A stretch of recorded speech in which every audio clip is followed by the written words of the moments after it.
In this episode, we're going to treat vulnerability scanning as an essential security practice that can either sharpen your defenses or create false confidence, depending on how you interpret and act on the results.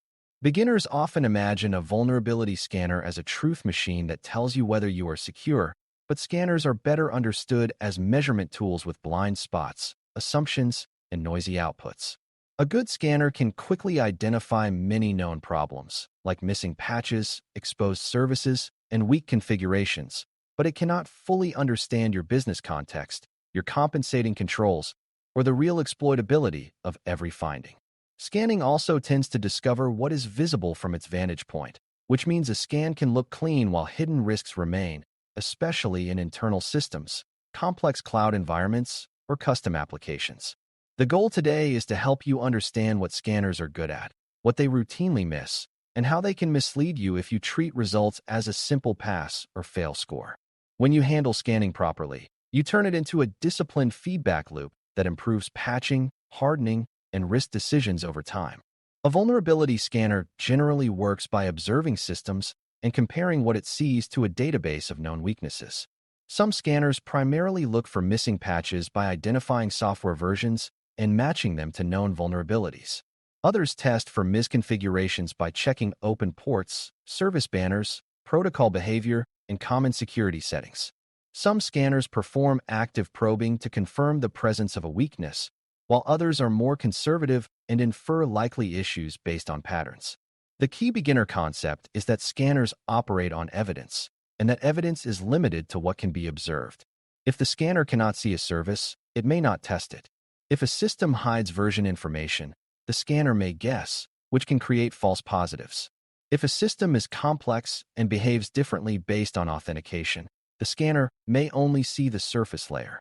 So scanning is not comprehensive knowledge. It is structured observation plus inference. Understanding this helps you interpret scan results without being overly impressed or overly dismissive. One of the biggest strengths of vulnerability scanning is speed and breadth. Scanners can check thousands of systems quickly for known issues that would be impossible to review manually in a reasonable time. That makes scanning especially valuable for patch management, because it can highlight systems that are lagging behind or running vulnerable versions. Scanners also help you discover forgotten services, unexpected open ports, and shadow systems that were not in your inventory. This inventory function is sometimes just as valuable as the vulnerability findings, because you cannot patch or harden what you do not know exists. Scanning can also provide consistent measurement over time, showing whether the environment is improving or drifting. For beginners, it's useful to see scanners as a flashlight that can sweep across a large environment, revealing obvious problems and hidden corners, but not necessarily telling you what is behind every door. When used regularly, scanning makes security less dependent on memory and more dependent on measurable reality. However, scanners also have predictable limits, and understanding them prevents the common mistake of believing that a clean scan equals security. Scanners often miss logic flaws in custom applications because those flaws require understanding business rules, authorization decisions, and application workflows. Scanners may also miss vulnerabilities that require authentication because many scans are run without credentials or with limited credentials, meaning they see only what an outsider can see. Even credentialed scans can miss issues if permissions are too narrow or if the scan does not cover every installed component. Scanners also struggle with complex chains, where an attack requires multiple steps across multiple systems, because scanners typically assess issues in isolation rather than modeling attacker paths. Another blind spot is configuration state that depends on runtime conditions, such as dynamic access policies, feature flags, or per-user behavior. For beginners, the safe conclusion is that scanning is excellent for known, externally visible, and version-linked issues, but it is weaker for contextual, workflow-dependent, or internally hidden issues. A related limit is that scanners are only as current and accurate as their detection logic and vulnerability data. New vulnerabilities emerge constantly, and there can be delays between discovery, publication, and scanner support.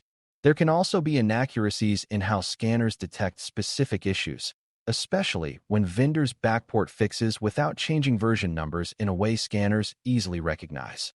In that case, A scanner might report a vulnerable version even though the system has been patched through a vendor-specific update mechanism.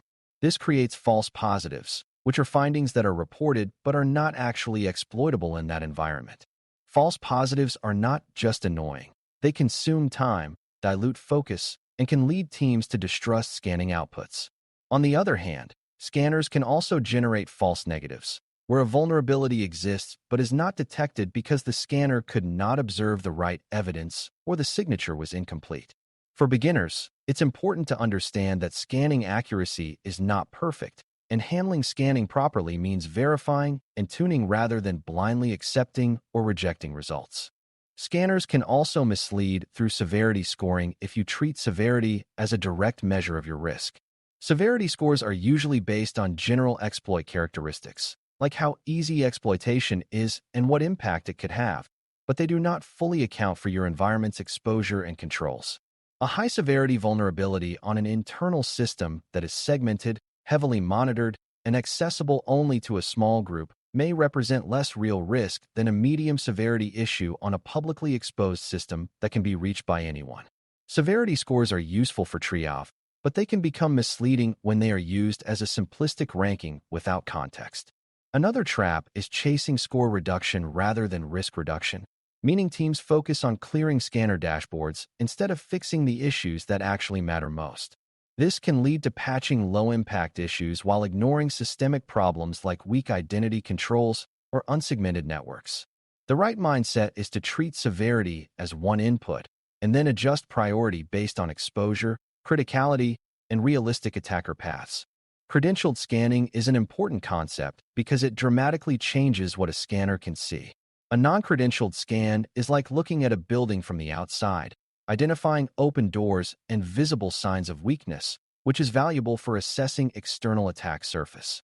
A credentialed scan is like being allowed inside, where the scanner can inspect installed software, patch levels, and configuration details more accurately. Credentialed scanning usually finds more issues, and it often produces more actionable results for patching and hardening. But credentialed scanning also introduces risks, because the scan credentials become powerful secrets that must be protected, and scanning can place load on systems. It also introduces coverage questions. Which credentials were used? What access did they have? And did they cover the full range of components? Beginners should understand that non-credentialed scans are not inferior. They answer a different question, which is what an outsider can see. Credentialed scans answer what is present internally. A mature scanning program often uses both perspectives because attackers can approach from both angles. Another point beginners overlook is that scanners can affect systems, especially when they probe aggressively or when they scan fragile services. Most of the time, scanning is safe, but it can cause performance issues, trigger crashes in poorly written services, or fill logs in storage if configured carelessly. This is why scanning should be scheduled and monitored, especially for critical production systems. It's also why scan results must be interpreted carefully when a scan fails or times out, because a timeout is not proof of safety. It can simply mean the scanner could not complete its checks. A scanning program should track coverage and completeness, not just findings. If a scanning job consistently misses a segment due to network restrictions, that segment becomes a blind spot that needs a different assessment approach. For beginners, the key lesson is that scanning is an operational activity, not just a report generator, and it should be managed like any other system that interacts with production infrastructure. One of the most valuable ways to handle scanning properly is to treat it as part of a remediation workflow rather than as an isolated security action. Scan findings should lead to decisions: patch, harden, accept risk, or apply compensating controls. Remediation should be tracked to completion because partial fixes can leave the environment in a confusing state where issues reappear or are inconsistently addressed. It also helps to validate remediation by rescanning, because you want evidence that the fix actually changed the measurable condition. Over time, scanning can reveal recurring patterns, such as the same missing patch across many systems or the same configuration drift after deployments. Those patterns are signals that the underlying process needs improvement, like better standard builds, better deployment pipelines, or clearer ownership. When you interpret scanning results this way, The scanner becomes an instrument for continuous improvement rather than a source of endless tickets. This mindset reduces burnout and increases actual risk reduction.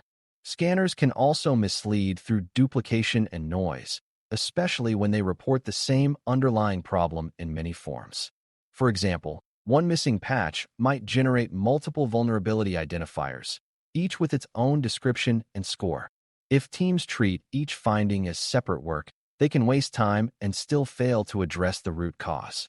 Another form of noise is overly broad findings that are technically true but not actionable without more context, such as generic warnings that a service could be misconfigured. A mature approach groups findings into root causes, such as patch backlog on a certain platform, misconfiguration templates in a deployment process, or inconsistent hardening baselines across business units. Grouping also helps prioritize because you can see which fixes eliminate the most risk across the most systems. For beginners, the main point is that scan output is not the same as a remediation plan. You have to translate findings into actions that address underlying causes, not just clear individual line items. Finally, it's important to recognize where scanning should be supplemented with other forms of assessment. Penetration testing focuses on exploit paths and chained weaknesses, which scanners typically do not model. Secure configuration reviews can catch issues that scanners miss or misinterpret. Code review and application security testing can uncover logic flaws that scanning cannot see. Threat modeling can identify where sensitive data flows and where trust boundaries are weak, guiding scanning priorities to the most important surfaces. Even basic asset inventory work can improve scanning effectiveness because a scanner can't scan what it doesn't know about or can't reach. The purpose of these complements is not to replace scanning, but to fill its blind spots. A beginner-friendly mindset is to treat scanning as necessary but not sufficient, and to understand that different assessment methods answer different questions. When you combine them, you get a clearer picture of actual risk. To close, handling vulnerability scanning properly means understanding that scanners are powerful measurement tools, not absolute judges of security. Scanners excel at finding known issues at scale, especially missing patches, exposed services, and common misconfigurations, and they often improve asset visibility as a side benefit. They also have limits. They miss contextual application logic flaws. They can be blind to authenticated surfaces, and they can produce false positives and false negatives due to observation limits and detection assumptions. Severity scores help triage but can mislead if you ignore exposure and business impact, and scan completeness matters as much as the list of findings. The most effective scanning programs combine non-credentialed and credentialed views, manage scanning as an operational activity, and translate findings into root cause remediation workflows that can be verified through rescan. When you approach scanning with this disciplined mindset, you avoid being misled by dashboards and instead use scanning to steadily reduce exploitability and improve security over time. Thanks for listening. For more audio courses, daily newsletters, and more, please visit baremetalcyber.com.